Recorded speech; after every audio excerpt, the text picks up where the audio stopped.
जय हिंद दोस्तों, कैसे हो आप लोग? आशा करता हूँ आप लोग अच्छे होंगे और तंदुरुस्त होंगे। आज हम बात करेंगे असम राइफल ट्रेडमेंस भर्ती 2024 के बारे में। कई दोस्त लोग कमेंट कर रहे थे, भाई असम राइफल का वैकेंसी कब आएगा, असम राइफल का वैकेंसी कब आएगा।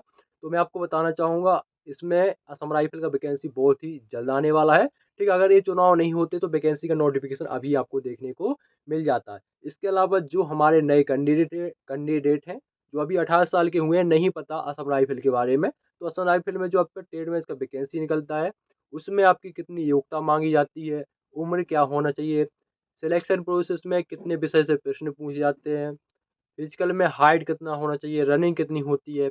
और इसके अलावा असम राइफल में जो ट्रेड में इसका वैकेंसी निकलता है, उसमें कंपटीशन भी बहुत कम रहता है। क्यों कंपटीशन कम रहता है वो भी मैं आपको बताऊंगा। सैलरी कितना मिलता है ये भी बताऊंगा, और कब से आप इसमें आवेदन कर सकते हो, कब इसका लास्ट डेट रहेगा, सब कुछ मैं आपको स्टेप बाय स्टेप समझाऊंगा। तो चलिए दोस्तों, वीडियो स्टार्ट करते हैं। इसके अलावा अगर आप नए हो तो चैनल को जरूर सब्सक्राइब कर लीजिए। ठीक है।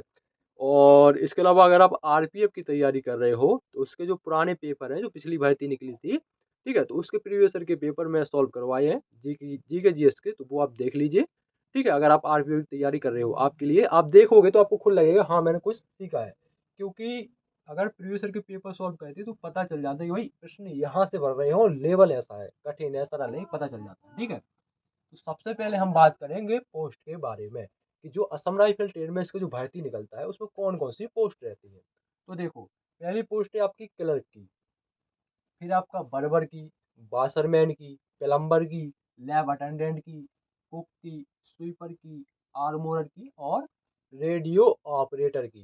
ठीक है, इसके अलावा भी कुछ पोस्ट पर आपकी भर्ती निकलती है, लेकिन में जो आपका ये पोस्ट लिखी है, इन पोस्टों पर भर्ती निकलती ही निकलती है। ठीक है, मान लीजिए, क्योंकि ट्रेड में इसका मतलब इन्हीं में से निकलती है, और कुछ पोस्ट पर भी निकलती है। ठीक है, लेकिन वो डिपेंड करता है कि किस साल वो कौन सी पोस्ट पर निकालते हैं।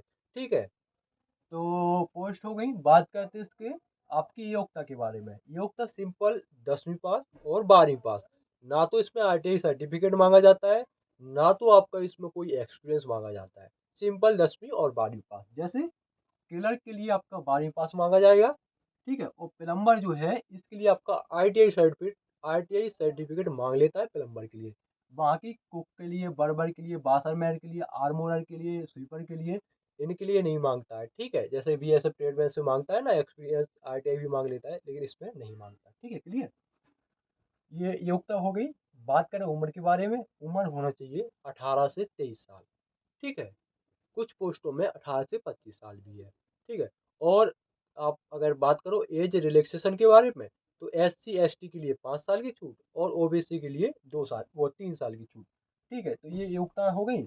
और फीस, जनरल ओबीसी ईडब्ल्यूएस के लिए 100 रुपये, और एससी एसटी के लिए 1 भी रुपये, एससी एसटी और महिला के लिए 1 भी रुपये नहीं लगते हैं। क्लियर। इसके अलावा बात करते हैं इसकी सिलेक्शन प्रोसेस के बारे में। तो सबसे पहले होता है इसमें फिजिकल। फिजिकल के बाद तुरंत तुरंत आपका नापतोल होगा, फिजिकल होगा, तुरंत होगा फिर आपका टेट टेस्ट। ठीक है, टेट टेस्ट के बाद तुरंत होंगे आपके कागज चेक यानी डॉक्यूमेंट वेरिफिकेशन। उसके बाद फिर कुछ समय के बाद फिर होगा आपका रिटन एग्जाम, फिर मेडिकल, फिर आपका फाइनल सिलेक्शन। ठीक है। तो इसमें कंपटीशन कम क्यों रहता है ये आपको जानना था। कम क्यों रहता है, क्योंकि इसका जो फिजिकल होता है, असम राइफल का वैकेंसी, पहले असम राइफल बता दें। असम राइफल जैसे बीएसएफ है, तो बीएसएफ का जो काम क्या होता है, जो आपका भारत पाकिस्तान का बॉर्डर है वहां पर बीएसएफ अपना पहरा देती है।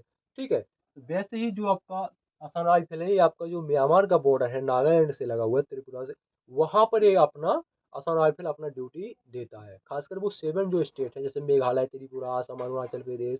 ठीक है, यहाँ पर अपना ड्यूटी देता है। ठीक है, यहीं पर इसके सेंटर भी है। ठीक है, तो आपका जो फिजिकल होता है, फिजिकल जो होता है वो आपका होता है इन्हीं सेंटरों पर। ठीक है, तो आपको जैसे मान चलो आप उत्तर प्रदेश के हो, तो उत्तर प्रदेश से आपको 2000 किलोमीटर पड़ रहा है, तो बस से तो जाना भूल जाइए, ट्रेन से ही जाओगे। ठीक है, जाने के लिए आपको 2 दिन लग जाते हैं। ठीक है, अगर आप उत्तर प्रदेश से निकलोगे तो आपको 2 दिन लग जाएंगे। और अगर आप राजस्थान से, ठीक है, या आप निकलोगे राजस्थान, गुजरात वगैरह, महाराष्ट्र वगैरह, और वहाँ के ले लो कर्नाटक, आंध्र प्रदेश, ठीक है, तो यहाँ से कितना समय लगेगा। तो आप समझ सकते हो कि 2 दिन जब लग रहा है तो कैंडिडेट भर तो देते हैं भाई। कई लोग तो शुरुआत में भरेंगे कि इतना दूर जाना पड़ेगा, और दूसरी बात जो लोग भर देते हैं तो उस समय फिर फिजिकल के टाइम पे नहीं जाते कि भाई सेंटर कहाँ जाता है पता है, नागालैंड जाता है। नागालैंड में इसके सुकोबी है, वहाँ पर मतलब 2,500 किलोमीटर तक इसका सेंटर रहता है।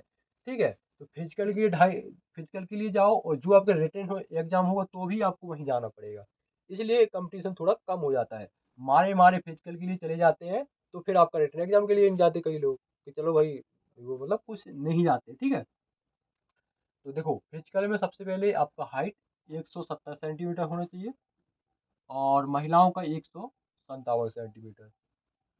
चेस्ट 80 से 85 सेंटीमीटर, 5 सेंटीमीटर चेस्ट में फुला होना चाहिए।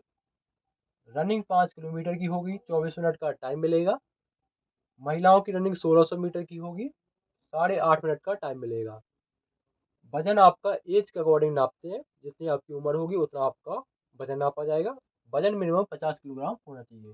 ठीक है, टेट टेस्ट होगा, टेट आपकी जो टेट रहेगी उसी टेट का आपका टेट टेस्ट होगा। जैसे क्लर्क, तो क्लर्क में आपका टाइपिंग होगा 35 वर्ड पर मिनट इंग्लिश का, 30 वर्ड पर मिनट हिंदी का। आपका जैसे कुक है, कुक का क्या काम होता है, खाना बनाना, तो मसाले वसाले रख देंगे, पूछेंगे इस मसाले का नाम बताओ, तो ये आपको बताना पड़ेगा। ज़्यादातर होगा तो सब्जी वब्जी कटवा के देख लेंगे, आटा आटा गूँथने के लिए बोल देंगे, या बोलेंगे चलो भाई ये रोटी सेको, तो ये सब आपको करवा के देख सकते हैं। यही आपका टेस्ट टेस्ट में होता है। वैसे ही आपका सफाई कर्मचारी का टेस्ट टेस्ट होगा, झाड़ू वाड़ू लगवा के देखेंगे। ठीक है, तो इसमें ज़्यादा घबराना नहीं है। फिजिकल में कुछ सेंटर में आपका सीधा रोड है, कुछ सेंटर में आपको ऊंचा खाली है। ठीक है, पहाड़ी क्षेत्र है, तो वो डिपेंड करता है। थोड़ा अच्छे से दौड़ लीजिए, 2-3 महीने में आसानी से दौड़, 2 महीने में आसानी से आपकी 5 किलोमीटर 20 मिनट, 20 मिनट में 21 मिनट में आसानी से आ जाएगी। ठीक है, हम लोग को खुद आती है तो आपको पता है। ठीक है, और बात करें आपके रिटन एग्जाम के बारे में, तो 4 विषय से इसमें प्रश्न पूछे जाते हैं।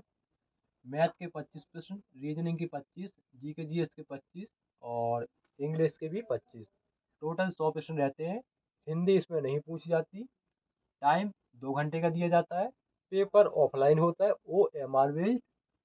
नेगेटिव मार्किंग इसमें नहीं होती है, माइनस मार्किंग नहीं होती है। ठीक है, रिटन एग्जाम हो गया। ठीक है, और अब बात करते हैं इसके पोस्ट के बारे में। तो आपको पता है पिछला जो भर्ती निकला वो 168 पदों पर निकला था। उससे पहले पिछला भर्ती निकला वो आपका 118 पदों पर निकला, और उससे पहले जो भर्ती निकला वो 1200 पदों पर निकला। तो आप देख सकते हो कि पिछला भर्ती जब 168 पदों पर निकला है, तो अब भर्ती कितना आएगा। जब पिछला भर्ती कम निकालता है तो अब भर्ती थोड़ा बढ़ के आएगा, तो आपका 1500 प्लस पदों पर आपका भर्ती निकलेगा।